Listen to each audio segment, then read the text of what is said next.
Hello guys, welcome back to Zig the Programming Guy channel. In today's video, I'll be showing you how to fix YouTube videos suddenly getting dark. So first thing you have to do is open up your YouTube app and you click on that's your profile.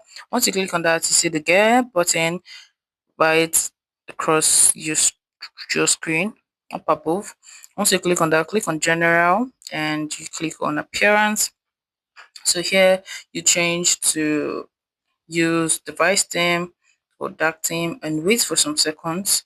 Once you do that, you cancel, you go back and you come back, click on light theme and you're going to see it work like magic. So you have to try that a few times, go back or close up the app entirely and do that again.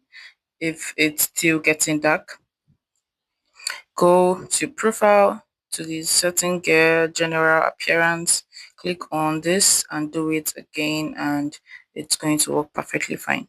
If you find this guided pro, give it a thumbs up and hopefully subscribe to get more tips like this. Thanks for watching guys. That's my next video. Bye.